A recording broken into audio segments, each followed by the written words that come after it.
अच्छा, कभी सोचा है कि कोई कहानी क्या वो 70 साल बाद भी उतनी ही ताज़ा, उतनी ही सच्ची लग सकती है जैसे वो तब थी? हम्म ये एक बहुत दिलचस्प सवाल है। आज हम ऐसी ही एक कहानी की बात कर रहे हैं, पाथेर पांचाली।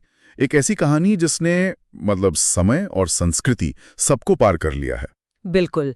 आज 1 सितंबर 2025 है और हम ना विभूति भूषण बंद्योपाध्याय के 1929 वाले उपन्यास और फिर सत्यजीत रे की वो कालजयी फिल्म 1955 की पाथेर पांचाली उस पर एक गहरी नजर डाल रहे हैं। हाँ, और ये खास इसलिए भी है क्योंकि फिल्म ने अभी हाल ही में शायद 27 अगस्त को जी, 27 अगस्त को। अपनी रिलीज के लगभग 70 साल पूरे किए हैं। 70 साल, सोचिए, एक पूरी जिंदगी।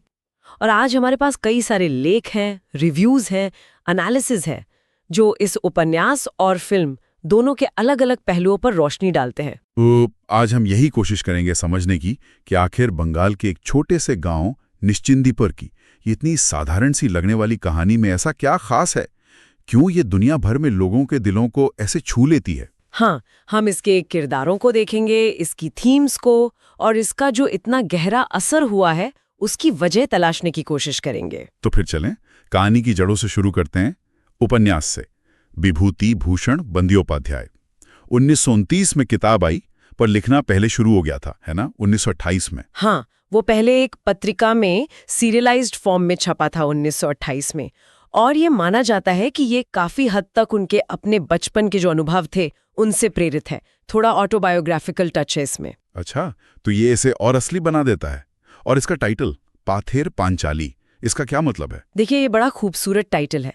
पाथ मतलब रास्ता, या कह ले जीवन का सफर, और पांचाली ये सिर्फ गीत नहीं है, ये बंगाल की एक लोक कथा या गाथा सुनाने की शैली है, जैसे यात्रा होती है। ओके। तो पाथेर पांचाली का मतलब हुआ छोटी सी सड़क की गाथा या जीवन पथ का गीत। ये शब्द ही कहानी के रोजमर्रा के अनुभवों और जीवन की जो लंबी यात्रा है ना, दोनों को अपने में समेट लेता है। वाह, मतलब टाइटल में ही कहानी की आत्मा छिपी है। जी। और कहानी सेट कहाँ है? 1910 के दशक का बंगाल, एक गांव निश्चिंदीपुर। जी।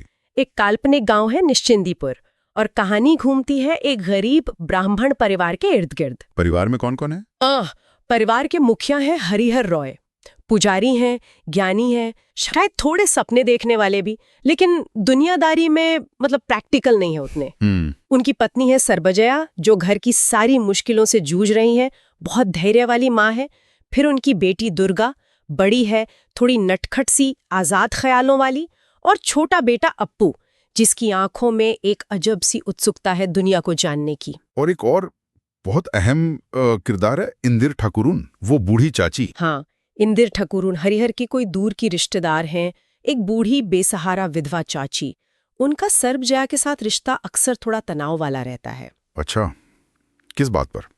वो घर में जगह और खाने को लेकर एक खींचतान सी चलती रहती है, लेकिन दुर्गा के साथ उनका एक बहुत खास, बहुत गहरा लगाव है। इंदिर ठाकुरुन का किरदार क्या दर्शाता है, मतलब उस समय के समाज के बारे में?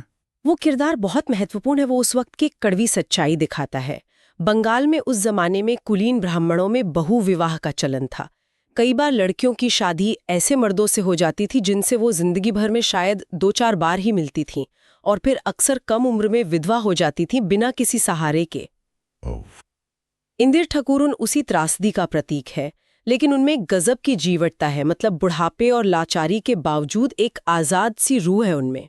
कहानी रोजमर्रा के संघर्षों को भी दिखाती है, गरीबी, कर्ज, बिल्कुल, खाने की कमी, घर की हालत जर्जर है, कोई बीमार पड़े तो सही देखभाल नहीं मिल पाती। ये सब बहुत ईमानदारी से दिखाया गया है। लेकिन इन मुश्किलों के बीच भी कुछ खुशियां हैं, है ना, जिंदगी की छोटी छोटी चीजें। हाँ, वही तो इस कहानी की जान है।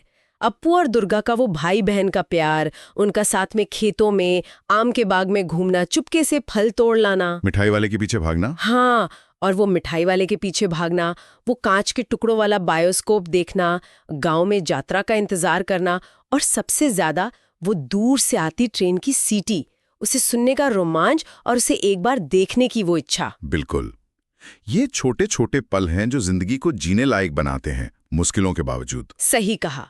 ये जैसे मुश्किलों पर मरहम की तरह काम करते हैं।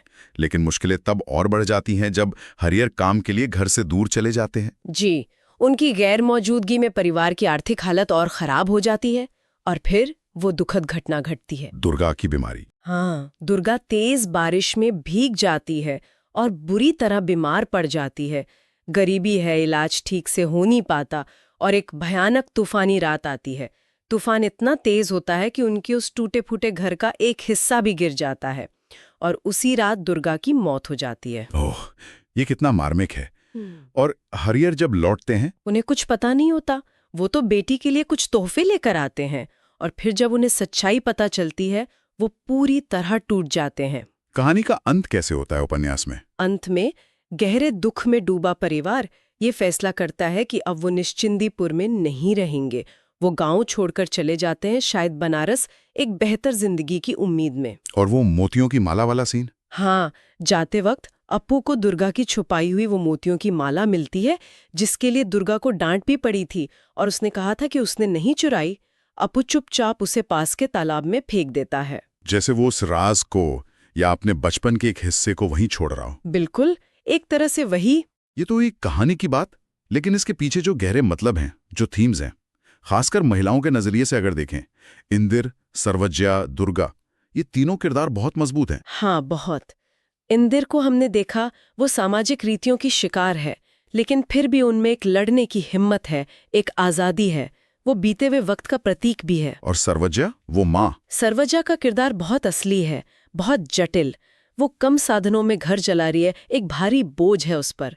कभी उसका गुस्सा दिखता है, कभी निराशा, कड़वाहट, लेकिन उसके अंदर हिम्मत और धैर्य भी कमाल का है। पर उसका गुस्सा कभी-कभी, जैसे इंदिर के प्रति, थोड़ा अनुचित नहीं लगता है, और शायद यही उसके किरदार की सच्चाई है। वो खुद परिस्थितियों की मारी हुई है।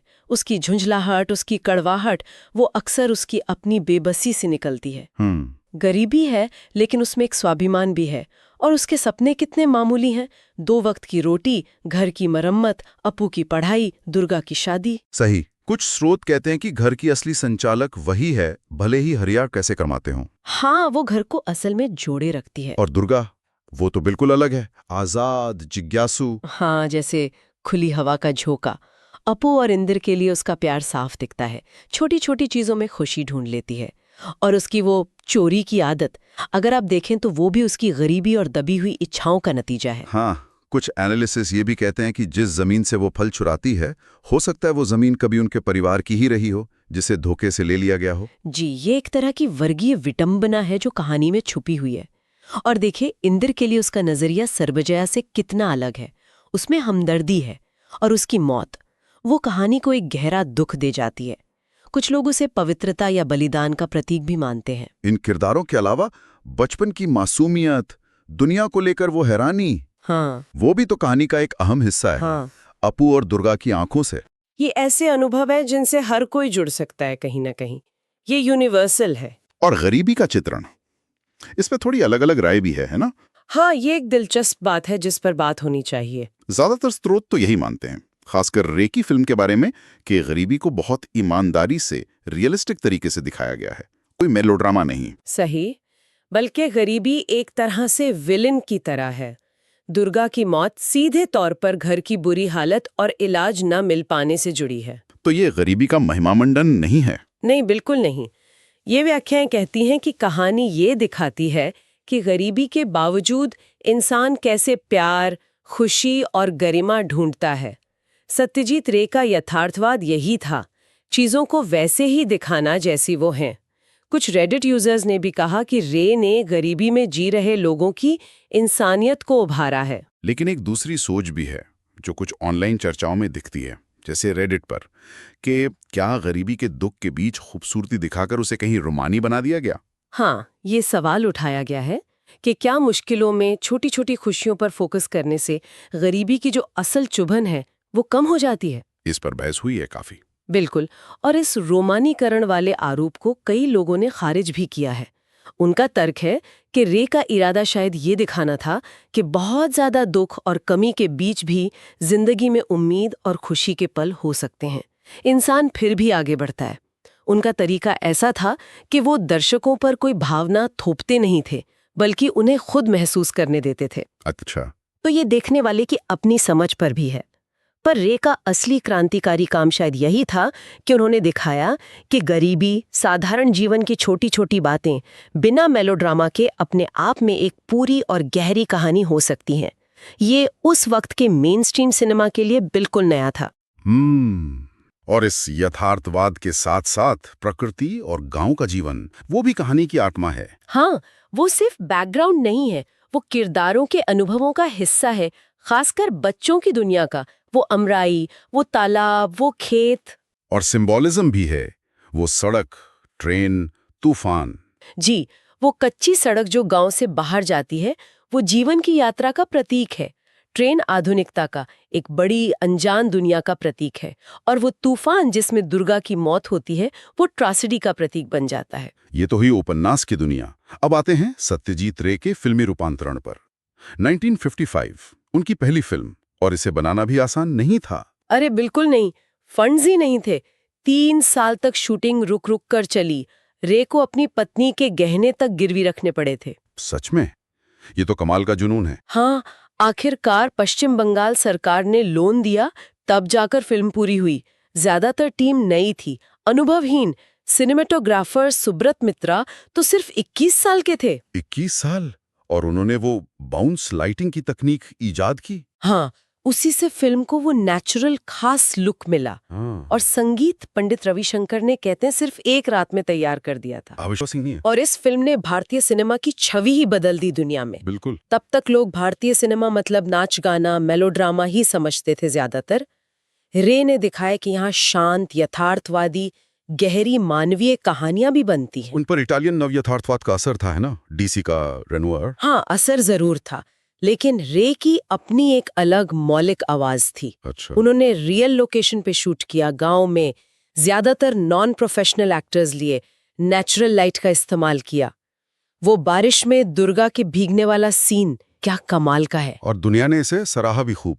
कान फिल्म फेस्टिवल में वो खास अवार्ड मिला। जी, 1956 में सर्वश्रेष्ठ मानवीय दस्तावेज का पुरस्कार।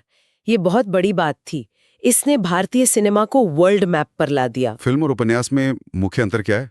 आपने कहा फिल्म पहले खत्म हो जाती है। हाँ, फिल्म परिवार के गांव छोड़ने के साथ ही खत्म हो जाती है। उपन्यास में इसके बाद अपू के बनारस जाने और आगे की जिंदगी का भी हिस्सा है, जो फिल्म में नहीं है। क्यों? इसका कोई कारण पता है? अलग अलग बातें कही जाती हैं। शायद रे इसे अपनी अपू ट्रिलोजी की अगली फिल्मों से जोड़ना चाहते थे, या ये उनका अपना क्रिएटिव फैसला था। कुछ कहते हैं कि वो उपन्यास के किसी छोटे एडिशन या फ्रेंच ट्रांसलेशन से प्रभावित थे।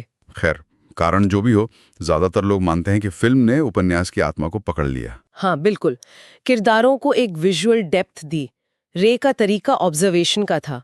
वो मेलोड्रामा से बचते थे, किरदारों को सहानुभूति और गरिमा देते थे, उनके रिश्तों की बारीकियों पर फोकस करते थे। वो कहानी पर कमेंट्री नहीं करते थे, दृश्यों को बोलने देते थे। एकदम सही, दर्शकों को खुद महसूस करने की जगह देते थे। तो घूम फिर के वही सवाल, 70 साल बाद भी ये कहानी इतनी जिंदा क्यों है? क्या चीज है जो इसे यूनिवर्सल बनाती है? मुझे लगता है इसकी सबसे बड़ी ताकत इसकी सच्चाई है, इसकी सार्वभौमिकता है।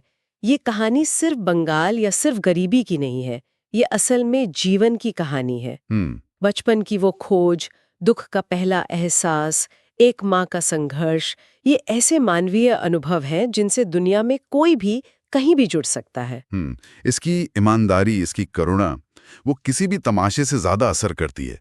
जैसे एक स्रोत में था, अपू का पहली बार ट्रेन देखना, वो हर बच्चे के उस पहले एहसास जैसा है जब वो दुनिया की विशालता को समझता है। हाँ, और दुर्गा की मौत शायद वो हमारे अपने बचपन में महसूस किए गए पहले बड़े दुख की याद दिलाती है। और आज के समय में इसकी क्या प्रासंगिकता है, जब इतनी शोर शराबे वाली फिल्में बनती हैं? ये हमें याद दिलाती है कि सिनेमा शांत होकर भी कितना शक्तिशाली हो सकता है।